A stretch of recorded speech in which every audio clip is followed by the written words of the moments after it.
Kuwait அடுக்குமாடி கட்டிடத்தில் தீ விபத்திற்கு சிலிண்டர் வெடிப்பே காரணம்.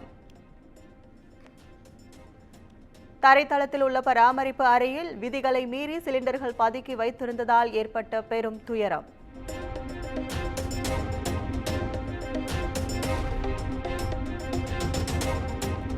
தீ விபத்து ஏற்பட்ட கட்டிடத்தில் 100 பேர் மட்டுமே தங்க இடவசதி உள்ள நிலையில் 190 பேர் தங்கி இருந்தது அம்பலம். அடுக்குமாடி குடியிருப்பு அமைந்துள்ள அகமதி மாநகராட்சி அதிகாரிகள் சஸ்பெண்ட்.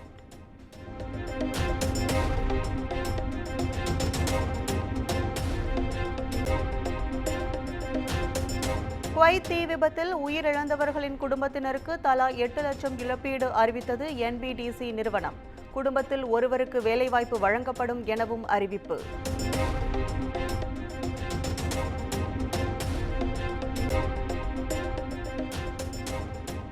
குவைத் தீ விபத்தில் உயிரிழந்த தமிழர்களின் குடும்பங்களுக்கு இழப்பீடு அறிவிப்பு. 7 தமிழர்களின் குடும்பங்களுக்கு தலா 5 லட்சம் ரூபாய் வழங்க முதலமைச்சர் MK ஸ்டாலின் உத்தரவு.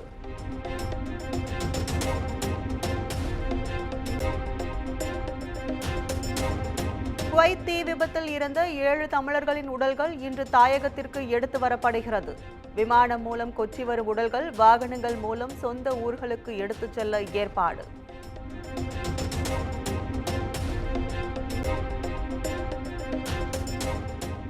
குவைத் கட்டட தீ விபத்தில் சிக்கியிருக்கும் தங்கள் உறவுகளின் நிலை என்ன? கடலூர், திருச்சி மாவட்டத்தை சேர்ந்தவர்களின் உறவினர்கள் கண்ணீர்.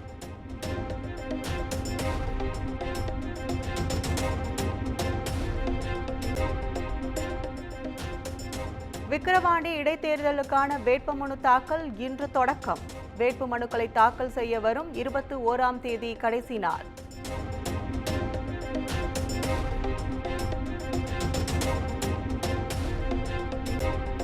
முன்னாள் அமைச்சர் செந்தில் பாலாஜி சிறைக்கு சென்று இன்றுடன் ஓராண்டு நிறைவு. ஜாமீன் மனு மீதான விசாரணை மீண்டும் ஒத்திவைக்கப்படும் நிலையில் தொடரும் சிறைவாசம்.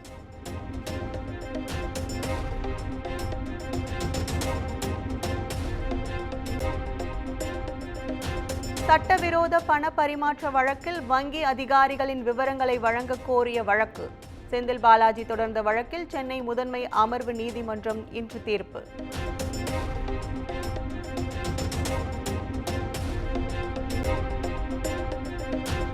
தமிழகத்தில் 13 IAS அதிகாரிகள் இடமாற்றம். தலைமைச் செயலாளர் சிவ்தாஸ் மீனா உத்தரவு.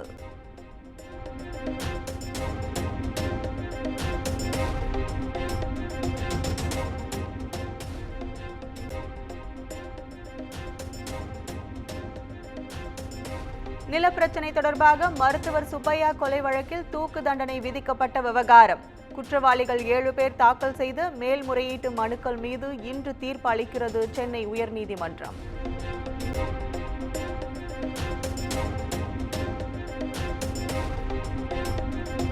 ஆந்திர முதலமைச்சர் சந்திரபாபு நாயுடு பதவியேற்பு விழாவில் உள்துறை அமைச்சர் அமித்ஷா கண்டித்ததாக வெளியான தகவலுக்கு தமிழிசை மறுப்பு. தேர்தலுக்கு பிந்தைய செயல்பாடுகள் குறித்தும் தமிழக பாஜக எதிர்கொள்ளும் சவால்கள் குறித்துமே தம்மிடம் கேட்டதாக விளக்கம்.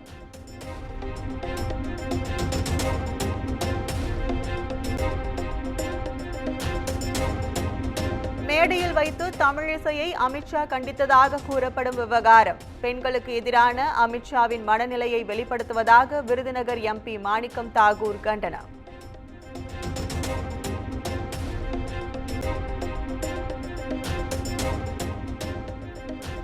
மாஞ்சோலை தேயிலை தோட்ட தொழிலாளர்களின் விருப்ப ஓய்வு படிவத்தை சமர்ப்பிப்பதற்கான கெடு இன்றுடன் முடிவடைகிறது.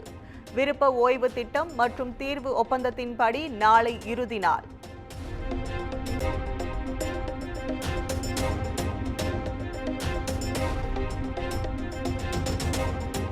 சேலம் மாவட்டம் சங்ககிரி காவல் நிலையத்தில் காதல் ஜோடிகள் தஞ்சம். பாதுகாப்பு கேட்டு ஒரே நாளில் 3 ஜோடிகள் தஞ்சம் அடைந்ததால் பரபரப்பு.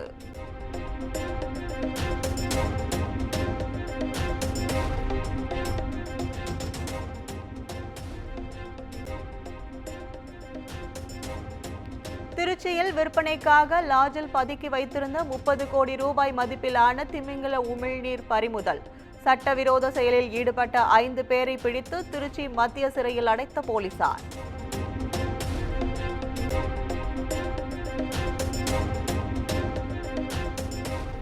திருவள்ளூர் மாவட்டம் கடம்பத்தூர் அருகே முட்டை வியாபாரி வீட்டில் 27 சவரன் தங்க நகை 40,000 ரூபாய் ரொக்க பணம் கொள்ளை. கடைக்கு சென்றுவிட்டு வீடு திரும்பிய 15 நிமிடத்திற்குள் கைவரிசை காட்டிய மர்ம நபர்கள்.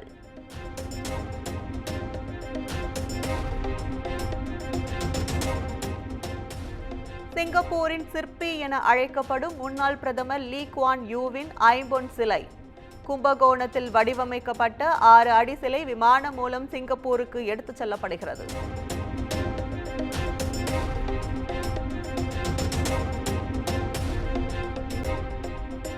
கோவை அருகே காயமடைந்த சிறுத்தைக்கு சிகிச்சை அளிக்க சென்ற வனத்துறையினர் திடீரென சிறுத்தை துரத்தியதால் பின்னங்கால் பிடரியில் அடிக்க தலை தெறித்து ஓடிய வன அலுவலர்கள்.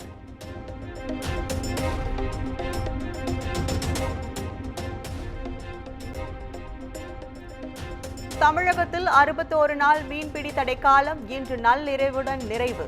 நாளை அதிகாலை முதல் கடலுக்கு செல்ல தயாராகும் விசைப்படகு மீனவர்கள்.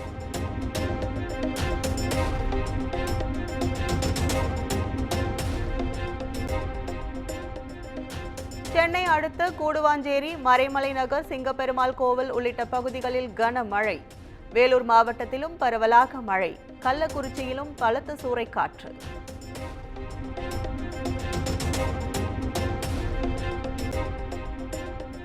தமிழகத்தில் இன்று முதல் அதிகபட்ச வெப்பநிலை 3 டிகிரி செல்சியஸ் வரை அதிகரிக்கும். சென்னை வானிலை ஆய்வு மையம் ஹாட் தகவல்.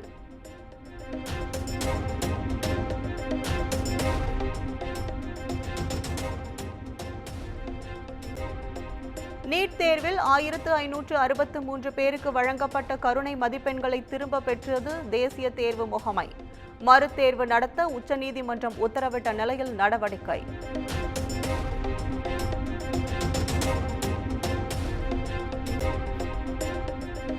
நீட் தேர்வில் கருணை மதிப்பெண் ரத்து செய்யப்பட்டது மத்திய அரசின் திறமையின்மையை காட்டுகிறது. மருத்துவ படிப்பு தேர்வுத்துறையை தீர்மானிப்பதில் மாநில அரசு பங்கு வகிக்க வேண்டும் என முதலமைச்சர் மு.க. ஸ்டாலின் வலியுறுத்தல்.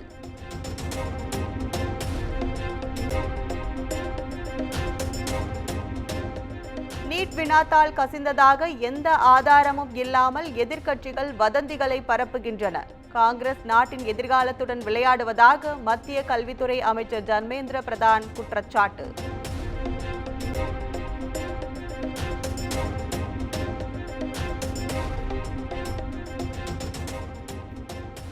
சாதாரண மக்களும் பயணிக்கும் வகையில் விமான டிக்கெட் விலையை குறைக்க நடவடிக்கை. விமான போக்குவரத்து துறை அமைச்சர் ராம் மோகன் நாயுடு தகவல்.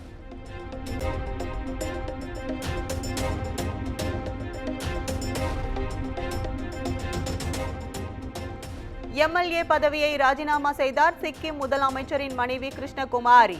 சட்டப்பேரவையில் எம்எல்ஏவாக பதவியேற்ற மறுநாளே பதவியை ராஜினாமா செய்ததால் பரபரப்பு.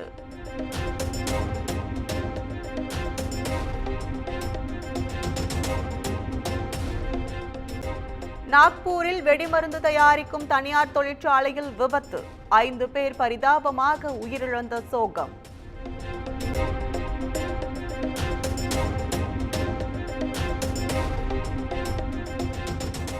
உத்தரகாண்ட் அல்மோரா பகுதியில் காட்டுத்தீயை அணைக்கச் சென்ற வனத்துறையினர் 4 பேர் உடல் கருகி பலி.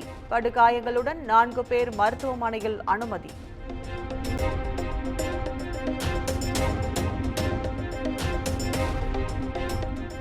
பென்னா சிமெண்ட் நிறுவனத்தை வாங்கும் அதானி குழுமம் 10,422 கோடி ரூபாய்க்கு வாங்க உள்ளதாக தகவல்.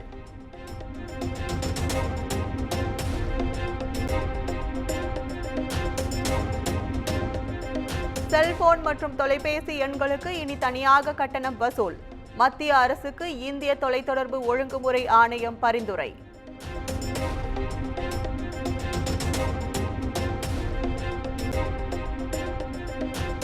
G7 மாநாட்டில் பங்கேற்க இத்தாலி சென்று அடைந்தார் பிரதமர் மோடி.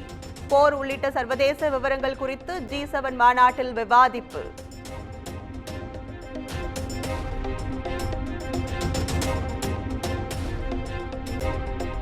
இத்தாலி நாடாளுமன்றத்தில் எம்பிக்கள் இடையே கைகலப்பு. G7 மாநாட்டுக்கு மத்தியில் உறுப்பினர்கள் மோதலால் பரபரப்பு.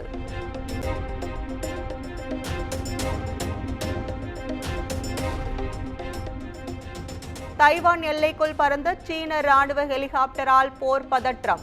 சீனாவின் ஆத்திரமூட்டும் செயலுக்கு தைவான் அதிபர் லாய் சிங் தே கடும் கண்டனம்.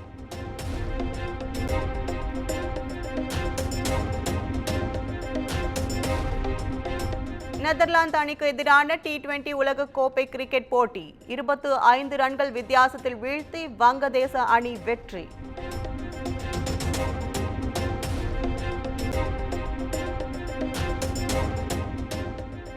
இங்கிலாந்து அணியின் பந்துவீச்சை சமாளிக்க முடியாமல் 47 ரன்களில் சுருண்ட ஓமன் பேட்ஸ்மேன்கள். வெறும் 19 பந்துகளில் இலக்கை எட்டி இங்கிலாந்து அணி அபார வெற்றி.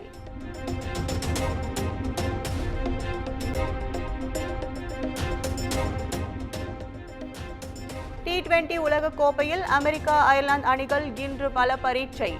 அமெரிக்கா வென்றால் பாகிஸ்தான் அணி உலகக்கோப்பையில் இருந்து வெளியேறும் சூழல்.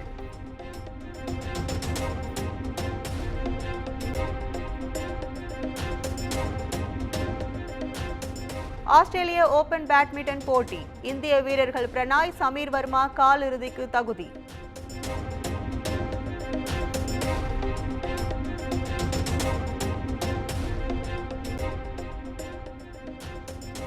பாடல்கள் மீது இசையமைப்பாளர் இளையராஜா எந்த உரிமையும் கோர முடியாது.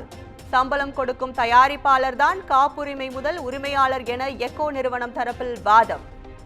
இளையராஜா தரப்பு வாதங்களுக்காக விசாரணையை தள்ளி வைத்தது சென்னை உயர்நீதிமன்றம்.